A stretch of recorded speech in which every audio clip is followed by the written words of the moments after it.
A study has found that grocery suppliers burn double the amount of food than they donate to charities. Nearly 2 million tonnes is incinerated every year in the UK, according to the waste watchdog WRAP. The results found that over half of that amount is classified as avoidable. Yet only 18% of edible food waste, which is equivalent to nearly 300,000 tonnes, was redistributed last year. Well, the research also revealed that the giving away of surplus food could provide the equivalent of over 350 million meals a year by 2025.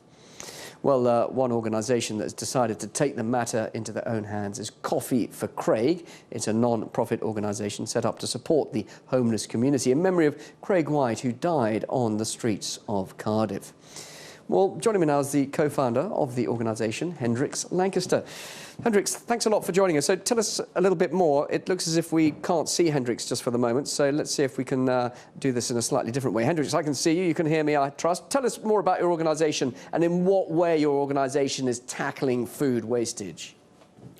Well, I think what we're actually doing is we're trying to highlight the problem that there's a lot of waste food actually being incinerated, but we can also link up with organisations like the Real Junk Food Project and actually cook that food and get it out onto the streets and feed it to people that are in food poverty, which is a huge problem in the UK at the moment.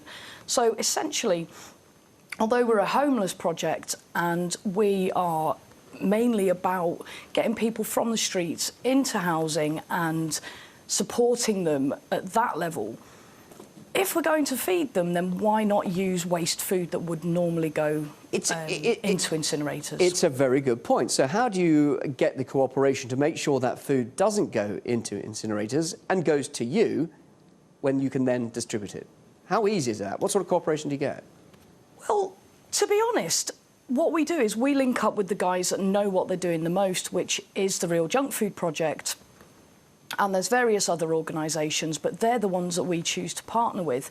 And they're the ones that take it from the incinerator point and actually provide an alternative to that, which at the moment I know they've linked up with some really big name organisations and supermarkets that are actually willing to stop at the point of incineration and allow them to take that food, and then they pass that on to us and we use it. And what are your thoughts about this food wastage?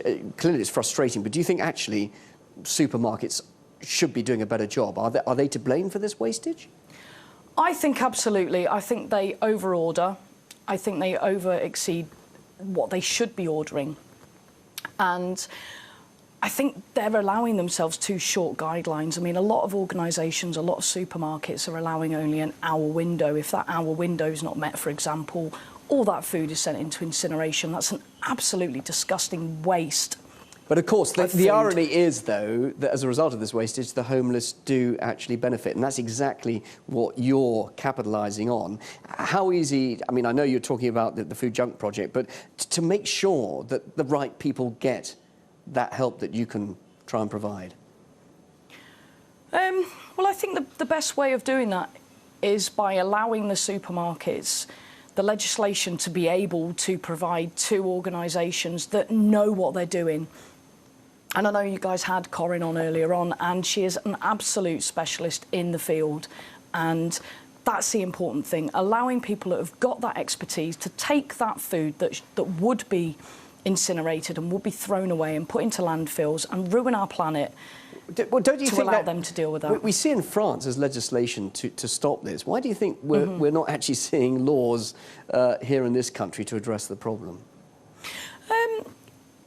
In all reality, I think, for me personally, I have political views, obviously, and I don't want to discuss those on air, but I think the government need to be doing more, and I think, you know, at the moment we've got a very top-heavy government, and I think that is part of the problem, is that we're not looking at the grassroots organisations in terms of allowing us to bring in this legislation and just push it through.